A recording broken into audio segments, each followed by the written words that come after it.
ಶ್ರೀ ಗುರುಭ್ಯೋ ನಮಃ. ಸ್ವಾತ್ಮಾರಾಮಂ ನಿಜಾನಂದಂ ಶೋಕಮೋಹ ವಿವರ್ಜಿತಂ ಸ್ಮರಾಮಿ ಮನಸಾ ನಿತ್ಯಂ ಶ್ರೀ ವೆಂಕಟಾಚಲದೇಶಿಕಂ. ಓಂ ಶ್ರೀ ಗುರುಭ್ಯೋ ನಮಃ. ಗುರುಬಂಧುಗಳಿಗೆಲ್ಲ ಪ್ರಣಾಮಗಳು.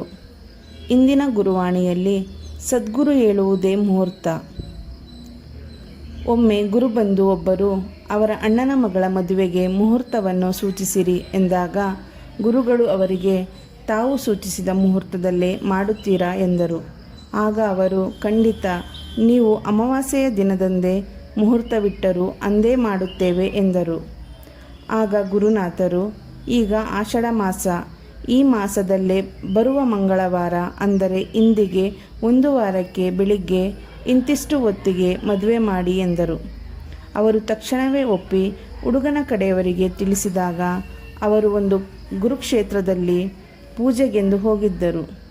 ಆ ದಿನಾಂಕ ತಿಳಿದು ಕೆಲವು ಕ್ಷಣ ಹೌಹಾರಿ ಅಲ್ಲಿಯ ಗುರುಗಳೊಂದಿಗೆ ವಿಚಾರ ತಿಳಿಸಿದಾಗ ಆ ಗುರುಗಳು, ಈ ರೀತಿ ಮುಹೂರ್ತ ಸೂಚಿಸಿದ್ದು ಯಾರು ಎಂದಾಗ ಅವರು ತಮ್ಮ ಬೀಗರ ಗುರುಗಳಾಗಿರುವ ಸಕರಾಯ ಪಟ್ಟಣದ ಅವಧೂತರು ಎಂದು ತಿಳಿಸಿದ ಕೂಡಲೇ ಆ ಗುರುವರ್ಯರು, ಆ ಅವಧೂತರು ಸಾಮಾನ್ಯರಲ್ಲ, ಸಾಕ್ಷಾತ್ ಭಗವಂತ ಸ್ವರೂಪಿ, ಅವರು ಹೇಳಿದ ದಿನಾಂಕಕ್ಕೆ ಮದುವೆ ಮಾಡಿ ಎಂದರಂತೆ.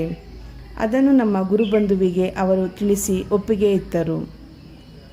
ಇತ್ತ ಗುರುಬಂಧು ಬೆಂಗಳೂರಿಗೆ ಬಂದು ತಲುಪುವ ವೇಳೆಗೆ ಛತ್ರ, ಅಡಿಗೆಯವರು, ವಾಲಗದವರು, ಹೂವಿನವರು ಮುಂತಾಗಿ ಎಲ್ಲ ಹೊಂದಾಣಿಕೆಯಾಗಿತ್ತು. ಆ ಮದುವೆಯನ್ನು ಗುರುನಾಥರು ತಿಳಿಸಿದಂತೆ ಅಂತರ್ಪಟದ ಶಾಸ್ತ್ರದವರೆಗೆ ಮನೆಯಲ್ಲೇ ಮಾಡಿ ಉಳಿದ ಕಾರ್ಯವನ್ನು ದೊಡ್ಡ ಛತ್ರದಲ್ಲಿ ಮಾಡಿದರು. ಕೆಲವು ಗುರುಬಂಧುಗಳ ಸಹಕಾರದಿಂದ ಮದುವೆಯ ಸಮಾರಂಭವು ಅತ್ಯದ್ಭುತವಾಗಿ ನೆರವೇರಿತು. ಇಂದಿಗೂ ಆ ದಂಪತಿಗಳು ತಮ್ಮ 2 ಮಕ್ಕಳೊಂದಿಗೆ ಸಂತೋಷದಿಂದಿದ್ದಾರೆ.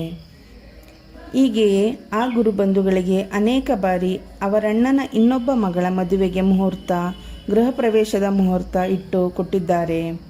ಉಪನಯನದ ಮುಹೂರ್ತ ಸೂಚಿಸಿದ್ದಾರೆ.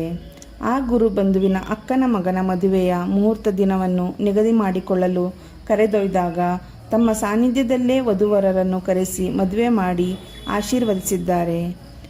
ಅವರೆಲ್ಲರೂ ಗುರುವಿನ ಕೃಪಾಶೀರ್ವಾದದಿಂದ ಆನಂದದಿಂದ ಇದ್ದಾರೆ.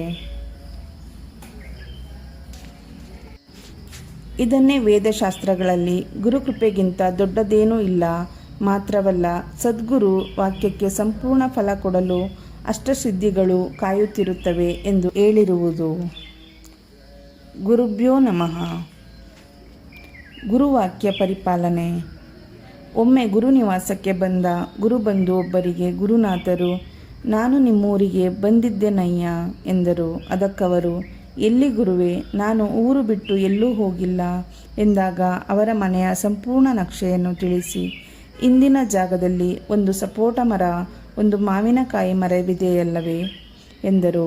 ಆಶ್ಚರ್ಯದಿಂದ ಹೌದೆಂದು ತಲೆ ಆಡಿಸಿದ ಗುರುಬಂಧುಗಳಿಗೆ, ಈ ಬಾರಿ ಮಾವಿನ ಮರ ಚೆನ್ನಾಗಿ ಫಲ ಬಿಡುತ್ತದೆ, ಆದರೆ ಯಾರೂ ಒಂದು ಕಾಯನ್ನು ತಿನ್ನಕೂಡದು, ಆ ಕಾಯಿಗಳು ಚಿಕ್ಕವಿರುವಾಗಲೇ ಕೀಳಿಸಿ ಎಸೆದು ಬಿಡಿ ಎಂದರು. ಅದರಂತೆಯೇ ಗುರುಬಂಧು ತಮ್ಮ ಮನೆಯವರಿಗೆ ತಿಳಿಸಿದರಲ್ಲದೆ ಕಾಯಿಗಳೆಲ್ಲ ಚಿಕ್ಕವಿದ್ದಾಗಲೇ ಕೀಳಿಸಿ ಯಾರೂ ಉಪಯೋಗಿಸದೆ ಎಸೆಯುವಂತೆ ನೋಡಿಕೊಂಡರು.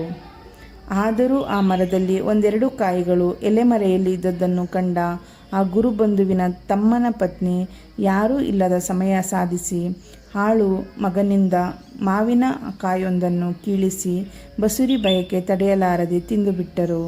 ಅದಾದ ಕೆಲವು ದಿನ ನಂತರ ಅವರಿಗೆ ಹೆರಿಗೆಯಾಯಿತು.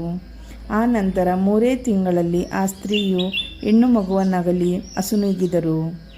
ಗುರುಬಂಧುಗಳು ಮತ್ತೆ ಗುರುದರ್ಶನಕ್ಕೆ ಬಂದಾಗ, ನಾನು ಆ ದಿನ ಹೇಳಿರಲಿಲ್ಲವೇ, ಗುರುವಾಕ್ಯ ನಡೆಸುವುದು ಕಠಿಣ ಎಂದು ಹೇಳಿದರು.